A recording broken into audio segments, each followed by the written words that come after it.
저는 개인적으로 이 아무것도 집중하지 않고 소위 이 생각도 멈추는 시간을 이제 멍 때린다고 이야기하지 않습니까? 이 멍 때리는 시간을 개인적으로 조금 아깝게 생각합니다. 근데 많은 뭐 신경학자들이나 뭐 이 정신의학자들은 이 멍 때리는 시간이 필요하다. 이 시간을 통해서 우리가 뇌를 쉬는 시간도 필요하다라고 뭐 많이들 이야기하시긴 하는데, 저는 개인적으로 생각도 멈추는 게 뭔지 잘 모를 만큼 뭔가 이 시간이 너무 아깝다라는 생각을 합니다. 그러다 보니까 그 잠깐 사이라도 뭔 생각을 하든지 무슨 고민을 하든지 아니면 뭐라도 하려고 하는 시간이 있습니다. 그런데 이게 문제는 뭐냐면, 잠깐 차라리 멍을 때리는 게 나은데 요 멍을 안 때리려고 잠깐 뭘 하다가 보면 그것 때문에 오히려 시간이 다 날아가 버리는 경우가 많습니다. 뭐 유튜브에서 뭐 하나라도 볼까, 아니면 인터넷에서 뭐 하나라도 찾아볼까 하다가 시간이 막 1시간, 2시간 이렇게 가버리고, 아니면 잠깐 눈이라도 붙일까 하다가 이렇게 몇 시간씩 숙면을 취해버려서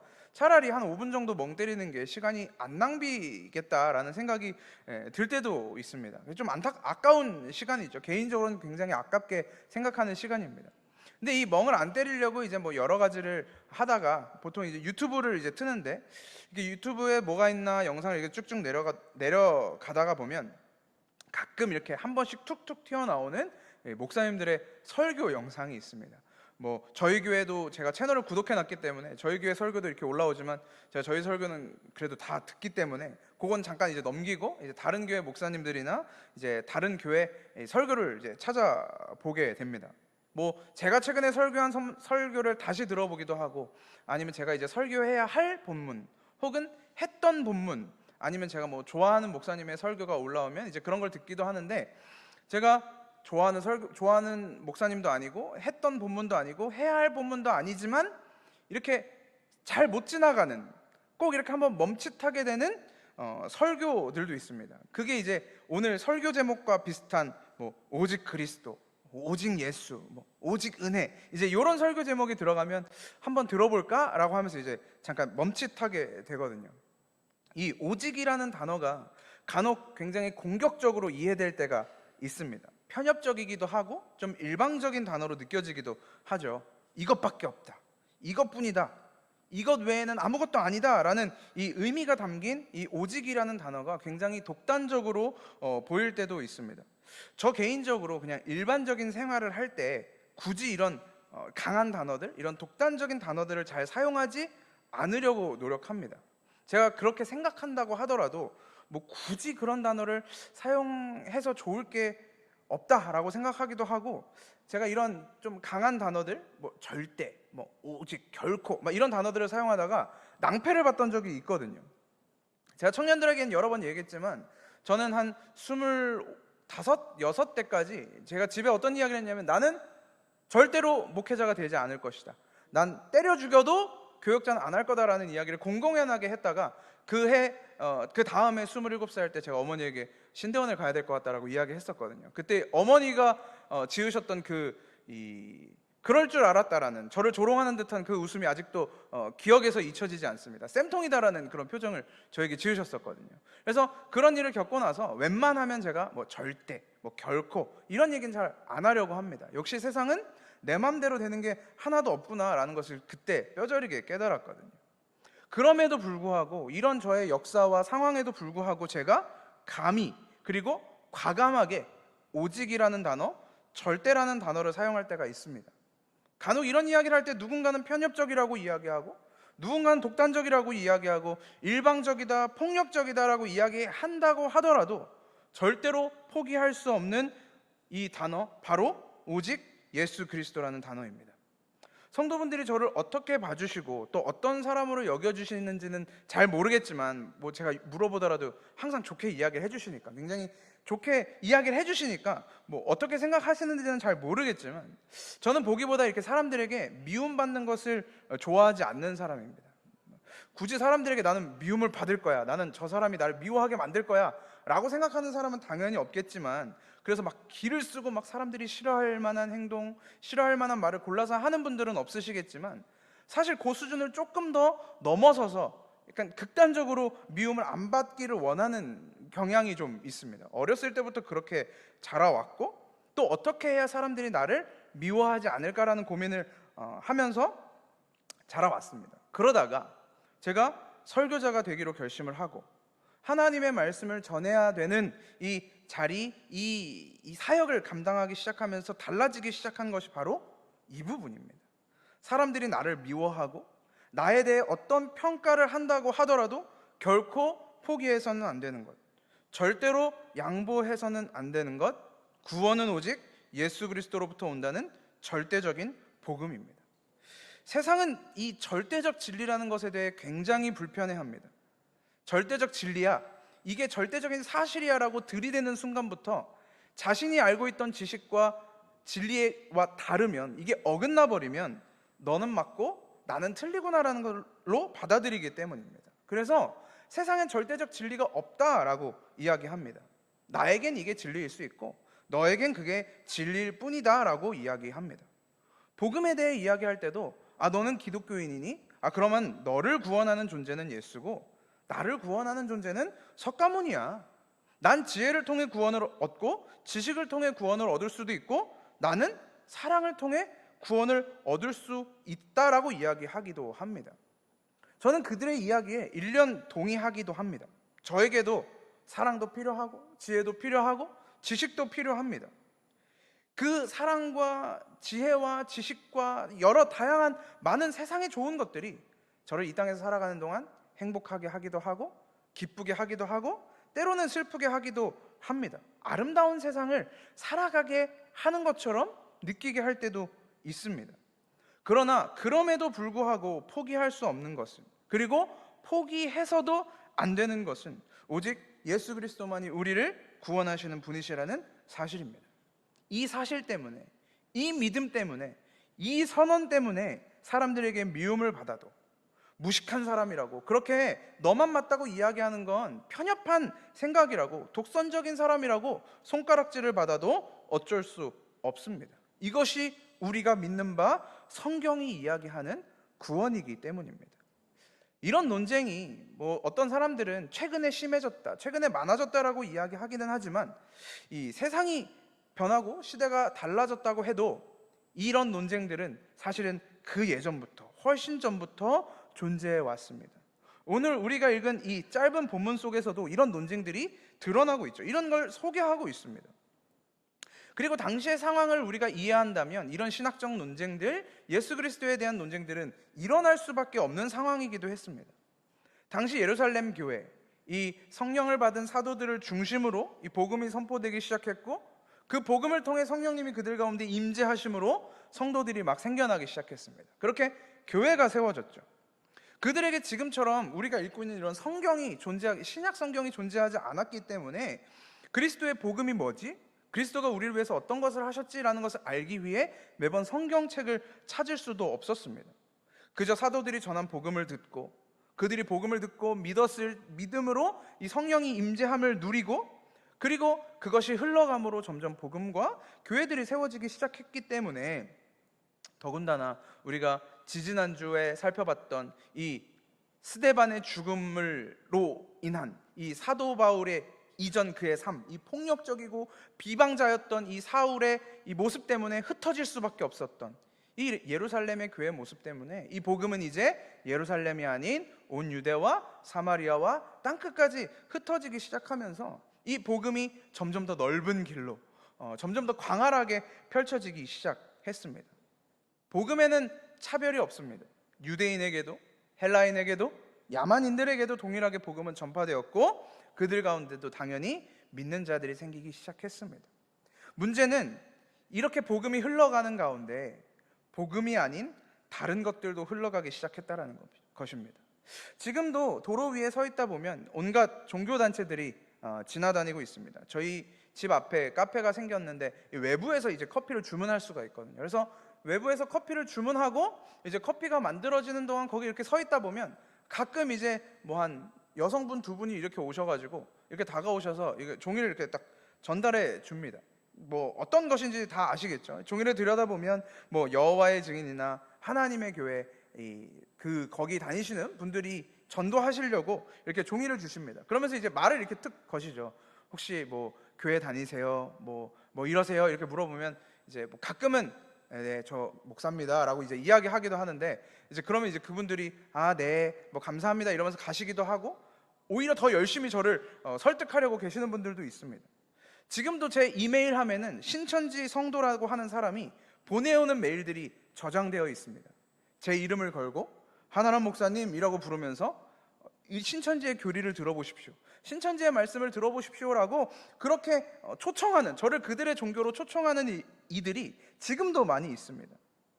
복음의 중심에 살고 있는 저의 상황에서도 이 교회라는 곳에 사역자로 존재하고 있는 저도 이렇게 복음이 아닌 비복음들의 정보 속에 살고 있는 것처럼, 그때 당시에도 지금 예루살렘 교회를 시작으로 복음이 전파되기 시작한 그 시점에서도 복음과 함께 비복음이 그 자리에 존재하고 있었다라는 것입니다. 오늘 저희가 읽은 본문 1절이 바로 이 복음과 비복음이 한가운데 어떻게 어우러져 있는가를 소개하고 있습니다. 예루살렘 교회로부터 흩어진 성도들과 함께 사도 바울과 바나바가 안디옥 교회를 시작으로 이 선교 여행을 떠나고 있는데, 오직 예수 그리스도를 통한 구원에 대한 복음을 계속해서 흘려보내고 전하고 그 복음의 씨앗을 뿌렸는데, 그들이 뿌린 그 씨앗이 심겨진 지역에 유대인들이 유대에서 내려온 다른 사람들도 그 자리에 내려오기 시작했습니다. 그들은 그 복음의 씨앗이 뿌려진 지역에 뭐라고 이야기하기 시작했냐면, 여러분이 모세의 관례대로 할례를 받지 않으면 구원을 얻을 수 없습니다 라고 가르치기 시작한 것입니다. 이 예루살렘 교회에서 유대인들에게만 예수 그리스도의 복음을 전했을 때 아마 이런 문제는 생기지 않았을 것입니다. 이 유대인들의 삶의 문화 속에서는 그들은 이미 8일 만에 할례를 받고, 태어난 지 8일 만에 할례를 받는 것이 그들의 율법이었기 때문에, 그들은 복음을 들은 자들은 이미 할례를 받고 그 율법의 삶 안에서 살아오던 사람들이었기 때문에 전혀 문제 삼을 이유가 없었을 것입니다.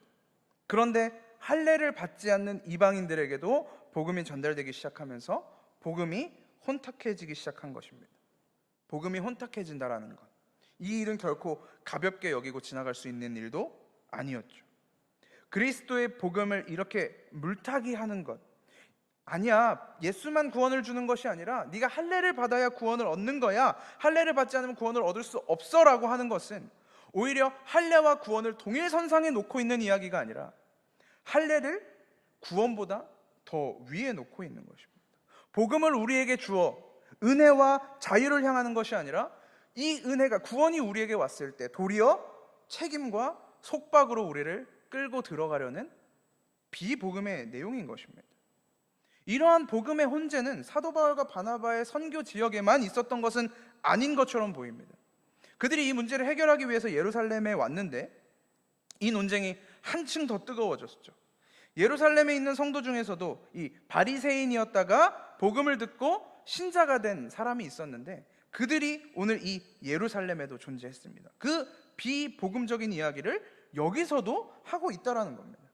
이 사람은 한층 더 발전했습니다. 이 사람은 뭐라고 이야기하냐면, 이방 사람들에게도 할례를 행하고 모세의 율법을 지키도록 명하여야 한다라고 이야기하면서 할례만으로는 안 된다, 율법도 지키게 해야 되는 거 아니냐라고 이야기하고 있습니다. 이것은 사도 바울과 바나바가 다니는 선교지에서만 영향을 끼쳤던 것이 아니라 오히려 복음이 있는 곳마다 다 영향을 끼치고 있었던 소위 핫 이슈였던 것이죠. 얼핏 들으면 이 1절에서 유대인들이 했다는 이야기와 5절에서 바리새파 출신 이 신자가 하는 이야기가 조금 다른 것처럼 보일 수도 있습니다. 1절에서는 모세의 관례대로 할례를 받지 않으면 구원을 얻을 수 없다라고 이야기했고, 5절에서는 이방 사람들에게 할례를 행하고 모세의 율법도 지키도록 말해주어야 한다라는 것은 그 핵심과 중심이 조금 달라 보이죠. 할례를 받지 않으면 구원을 얻을 수 없어 라는 주장과 구원을 얻었다면 할례를 행하고 율법도 지켜야 해 라는 것을 엄밀히 말하면 다른 주장처럼 보이지만 결과적으로는 같은 이야기인 거거든요. 구원받은 자들과 구원받을 자들에게 의무와 책임과 역할을 더하는, 예수 그리스도를 통해 이루어진 완전하고 단회적인 구원이 무엇인지를 전혀 이해하지 못하고 지극히 율법적이고 계산적인, 그리고 전통적인 유대적 문화를 주장하고 있는 것이기 때문입니다. 그들이 주장하는 것처럼 구원을 얻었지만, 예수 그리스도를 믿음으로 구원을 얻었지만 할례도 율법도 하지 않으면 구원받지 못한 것과 다르지 않다라는 논리거든요. 그러니까 받아야지, 구원받았으면 이거 해야지라는 이야기입니다. 할례와 율법이 이 구원보다 더 위에 존재하는, 아까 1절에서 유대인들이 주장했던 것과 별반 다르지 않는, 그러나 조금 더 고급스러운 언어들로 지금 신자들을 예수 그리스도의 복음을 혼탁하고 흔들리게 하고 있었다라는 것입니다. 예수님이 살아계실 때 이 바리새인과 서기관들, 대제사장들과 했던 이 논쟁들과 어쩌면 조금도 달라지지 않은 모습이죠. 그들은 예수를 따라다니면서 당신은 왜 율법을 지키지 않습니까? 율법에선 이렇게 하라고 했는데 당신들은 왜 율법대로 행하지 않습니까? 당신들은 왜 유대인의 전통을 따르지 않습니까? 라면서 예수를 비판했습니다. 예수님은 그들을 향해 내가 율법이야, 내가 율법의 주인이야, 모세의 율법과 선지자의 글이 다 나를 가리켜 하고 있는 말씀이야 라고 이야기하고, 그것이 드러내고 있음에도 불구하고 그들은 결국 예수 그리스도를 신성 모독이라는 죄목을 달아서 십자가에 달아버렸죠. 율법을 지키는 것, 그것으로 하나님 앞에서 아브라함의 자손으로서의 정당함을, 자신의 정통성을 지키는 것에 급급했던 바리새인 서기관들과 오늘 이 1절과 5절에 등장하는 인물들은 전혀 다를 것이 없다라는 것입니다. 유대인들과 바리새파 사람들이 주장하는 그리스도인으로서의 정체성, 하나님의 백성으로서의 정체성은 결국 이 율법과 할례에서 벗어날 수 없다라고 이야기하는 것입니다. 그때 당시 예수 그리스도를 향해서 펼쳤던 이 비난하는 손가락은 이제 예수 그리스도의 복음을 듣고 구원을 얻은 그리스도를 믿는 성도들을 향해 펴지기 시작했습니다. 이 모든 상황을 지켜보던 사도 바울의 마음은 좀 어땠을까요? 사도 바울이 어떤 사람이었습니까? 그 누구보다, 그 어떤 사람보다 율법을 사랑했던 사람이었습니다. 하나님을 사랑했던 사람이었습니다. 예수를 구원자라고 믿고 있던 그 사람들을 향해서 돌을 던지고 그 사람들을 잡아서 옥에 가두려고 먼 길 원정까지 떠났던 이 바울의 심정은 이루 말하기 어려웠을 것입니다. 바울은 자기 스스로를 그렇게 소개합니다. 나는 모든 연장자보다 율법에 대해서 더욱 열심히 있었다. 나는 히브리인 중에 히브리인이다. 난 바리새파 중에 바리새파라고 자기 스스로를 소개했던 사람이 바로 바울입니다. 그런 그가 예수를 만났고 그런 그가 예수 안에서 구원을 얻어서 복음을 전하고 있는데, 이 자신의 눈앞에 예전 자신과 똑같은 모습을 하고 있는, 아직도 율법과 할례를 받아야 한다라고 말하는 그 사람들을 지켜보는 이 바울의 심정은 어땠을까요? 더 나아가 자신과 바나바가 그렇게 심어놓은 복음의 씨앗을 유대인들과 율법 학자들이 할례와 율법을 들고 들어와서 다시 뽑아내고 짓밟고 있는 모습을 바라보면서 사도 바울도 답답함을 숨기지 못했을 것입니다. 때로는 분노가 일어났을 수도 있습니다. 이 사람들을 어떻게 해야 하나? 이 거짓 복음을 어떻게 해야 하나? 가슴을 치고 있었을 것입니다. 율법이라는 것이 무엇입니까? 하나님이 자신의 백성들 가운데 율법을 주시고 그 유대인들은, 그 이스라엘 백성들은 그 율법을 지킴으로 발버둥 쳐보라고 했던 그 이유가 무엇입니까? 하나님이 그들에게 왜 율법을 주셨습니까? 사도 바울은 로마서 3장 19절에서 이렇게 이야기합니다. 율법에 있는 모든 말씀이 율법 아래 사는 사람에게 말한 것임을 우리는 압니다. 그것은 모든 입을 막고 온 세상을 하나님 앞에서 유죄로 드러내려는 것입니다. 그러므로 율법의 행위로는 하나님 앞에서 의롭다고 인정받을 사람이 아무도 없습니다. 율법으로는 죄를 인식할 뿐입니다. 사도 바울은 로마서 3장을 시작하면서 3장 1절부터 쭉 읽어보면 율법과 할례가 정말 아무런 유익도 없냐? 너희들에게 정말 하나도 좋은 것이 없냐라고 그 묻는 질문에 그렇지 않다. 너희에게 주는 유익도 있고 너희에게 주는 좋은 점들도 있다라고 이야기합니다. 당시 유대인들에게 끼쳤던 유익들이 분명 있습니다. 다만 그 율법이 우리에게 주는 유익, 그 율법이 당시 유대인들에게 주었던 유익, 그 유익은 뭐냐면 그 율법을 통해 우리가 발견해야만 하는 것이 뭐냐면, 내가 이렇게 지키려고 발버둥 쳐봤더니, 내가 이것을 지킴으로 정말 하나님이 우리에게 말씀하셨던 내가 거룩하니 너희도 거룩하라라는 그 삶을 살아보려고 발버둥 쳐봤더니 못 사는구나, 이렇게는 못 사는구나, 내가 하나님처럼 거룩해질 수 없구나, 내가 하나님의 율법을 따라 살 수 없는 존재구나, 내가 하나님의 말씀을 쫓아 의인으로 드러날 수가 없는 존재구나라는 것을 드러나게 할 뿐입니다. 하나님 앞에 나아갈 만한 자격이 하나도 없는 죄인이라는 것을 드러나게 할 뿐입니다. 율법의 행위로는 하나님 앞에서 의롭다고 인정받을 사람이 단 한 사람도 없다라는 것을 사도 바울은 분명하게 지적하고 있습니다.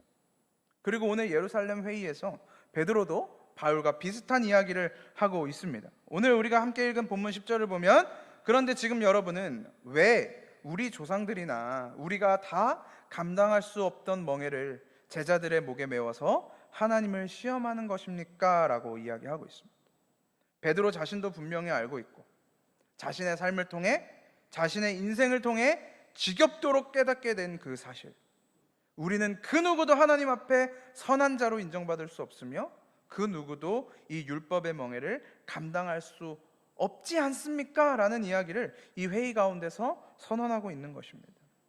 만약에 이 바리새인들의 주장과 이 유대인들의 주장대로 우리가 이 멍에를 친히 맬 수 있었다면, 우리가 구원을 얻지 못해서 못 맨 것이 아니라 이제 구원을 얻었으니 이 멍에를 매보자라고 이야기한다면, 예수 그리스도는 이 땅에 오실 필요가 없었을 것입니다. 우리의 죄를 단번에 깨끗하게 하시고 그렇게 우리를 거룩하게 하시며 우리의 손을 잡아 하나님의 나라로 이끌어드릴 그 메시아가 우리에게 필요하지 않았을 것입니다. 그렇다면 메시아는 그저 당시 유대인들이 고대했던 것처럼 우리의 왕국이나 회복해 주십시오, 다윗의 나라나 회복해 주십시오 라고 하면서 다시금 강한 이스라엘을 회복하고, 모세가 했던 것처럼 매일같이 하늘에서 떨어지는 만나나 먹여주는 그런 메시아면 됐지, 그 예수가 우리를 대신하여 그 처참한 십자가의 죽음으로 걸어가실 필요가 없었다라는 것입니다. 그 멍에를, 그 율법의 멍에를, 그 율법을 완전히 지킴으로 하나님 앞에 의롭다함을 얻을 그 자격이, 그 능력이, 그 실력이 우리에게 없었기 때문에 예수님께서 그 멍에를 대신 지고 십자가에 달려 죽음을 당하시지 않으셨습니까? 그 사망의 저주를 끊어내시려고, 이 율법의 저주를 깨뜨리시기 위해 예수님은 십자가 위에서 자신을 찢으시고 자신의 몸을 깨뜨려서 우리를 살리신 것입니다. 성경은 그것을 복음이라고 이야기합니다. 성경은 이것을 은혜라고 이야기합니다. 그렇기 때문에 율법에는 그 다음이 필요합니다. 할례 너머에 그 무언가가 필요합니다.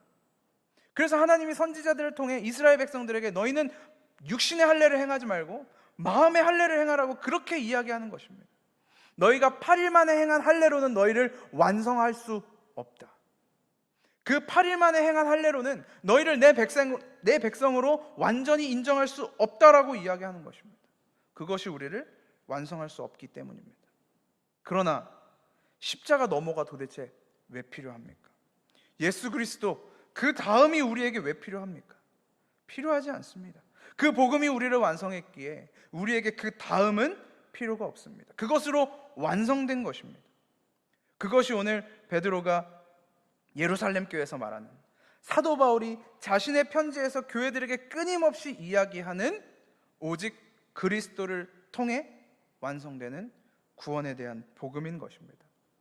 주 예수의 은혜 말고 그 어떤 것도 우리에게 필요하지 않습니다. 그 복음이 무엇인지 알았다면, 그 예수가 누구인지 알았다면, 그 은혜가 무엇인지 알았다면 거기서 모든 것은 종결됩니다. 십자가는 우리에게 진정한 안식을 줍니다. 십자가가 우리에게 만족을 줍니다. 십자가가 우리에게 완성을 줍니다. 그것이 히브리서에서도 이야기하는 오직 유일한 대제사장이시고 완전한 제물이 되시는, 한 번의 제사로 완전하게 되신 예수 그리스도를 통한 구원의 완성인 것입니다. 로마서 3장 21절부터 사도 바울은, 그러나 이제는 율법과는 상관없이 하나님의 한 의가 나타났습니다. 그것은 율법과 예언자들이 증언한 것입니다. 그런데 하나님의 의는 예수 그리스도를 믿는 믿음을 통하여 오는 것인데 모든 믿는 사람에게 미칩니다. 거기에는 아무 차별이 없습니다. 모든 사람이 죄를 범하였습니다. 그래서 사람은 하나님의 영광에 못 미치는 처지에 놓여 있습니다. 그러나 사람은 그리스도 예수 안에서 얻는 구원으로 말미암아 하나님의 은혜로 값없이 의롭다는 선고를 받았다라고 이야기합니다. 값없이라는 건 매길 수 없다라는 것입니다. 너무 커서 매길 수 없다라는 게 아니라 그냥 거기에 가격표가 붙어 있지 않은 것입니다. 우리 카이로스에서 커피를 무료로 나눠주고 있는 것처럼 가격이 없습니다. 아무것도 안 내놔도 가져갈 수 있습니다. 아이스 한 잔이요 라고 하면 받아갈 수 있는 그 은혜가 바로, 그렇게 우리에게 주어진 은혜가 바로 십자가의 은혜입니다. 오직 그리스도라고 말했을 때는 그 예수의 이야기에서 끝나야 합니다. 예수 그리스도만이 구원자입니다 라고 말했을 때 거기서 맞춰야 됩니다. 그 다음에 그런데라는 말이 들어가서도 안 되고, 그래서라는 말이 들어가서도 안 되고, 그러니까라는 말이 들어가서도 안 됩니다. 오직은 오직에서 끝납니다. 여러분이 오직 그리스도로 인해 구원 받으셨다면 여러분은 하나님의 영, 보혜사 성령을 선물로 받으셨고, 오늘도 성도님들 안에서 살아계신 이 하나님의 영이, 성령님이 일하고 계십니다. 사도행전에서 복음을 듣고 구원받은 성도들에게, 거의 모든 구원받은 신자들에게 항상 일어나는 현상은 그들 가운데 성령이 임하는 것입니다. 복음을 듣고 그들이 믿음을 얻었다 다음에 등장하는 것은 그들 가운데 성령이 임재하였다, 성령이 충만하였다, 성령이 그들과 함께 하셨다라는 이야기가 연결해서 등장합니다. 성령은 구원받은 자의 선물이고, 그 성령은 오늘도 저와 여러분 안에서 예수 그리스도에 대한 이야기를 생각나게 하실 것이며, 그 성도를 하나님의 자녀답게 만들어 가시고 세워 가실 것입니다. 사도들이 복음을 전하고 나서 그 복음이 떨어진 땅에, 그 복음이 떨어진 지역에 성도들에 대하여, 신자들에 대하여, 교회에 대하여 무책임하게 내버려 두고 떠나는 것이 아닙니다. 뭐 복음만 전하면 다야? 복음만 툭 떨궈 놓으면 다야? 거기서 뭐 예수 그리스도가 우리를 구원하셨다고 이야기하면 다야? 사도들이 그렇게 무책임하게 내버려 두었던 것이 아니라, 이 사도들은 복음이 떨어진 그 땅에, 예수 그리스도를 믿음으로 구원을 얻은 그 땅에 그들의 인생을, 그들의 교회를, 그들의 삶을 그들 안에 계시는 성령님에게 맡겨둔 것입니다. 나보다 나를 더 잘 아시고 나보다 나를 더 사랑하시는 그 성령님께 우리의 인생뿐만 아니라 그 땅의 성도들의 인생 또한, 그 교회조차 맡겨둔 것입니다. 성령님이 오늘도 나의 삶을 어디로 이끌어 가실지, 저의 삶을 어디로 이끌어 가실지 저는 알 수 없습니다. 성도님들의 삶을 어디로, 어떻게, 그리고 어떤 모양으로 끌고 가실지도 저는 알 수가 없습니다. 우리 눈이 보기에 그것이 선한 일인지 악한 일인지도 저는 모릅니다. 어떻게 끌고 가실지 도무지 예상할 수도 없습니다. 내일도 저의 삶에는 불평을 내어놓을 만한 일들이 일어날 수도 있을 것이고, 속상한 일들, 괴로운 일들, 저의 입을 틀어막고 눈물을 훔치며 소리쳐야 하는 일들이 일어날 수도 있습니다. 그러나 그때에도 내 안에 살아계신 성령님이 계시기 때문에, 내 인생을 성령 하나님이 눈동자와 같이 보호하시며 끌고 가시기 때문에 우리는 이 믿음 안에서 오직 그리스도 한 분을 바라보며 살아갈 수 있는 것입니다. 성도의 삶에 다른 것은 없습니다. 어떠한 법도 없습니다. 어떠한 조건도 없습니다. 오직 예수 그리스도의 그 복음밖에는 없습니다. 기도하겠습니다.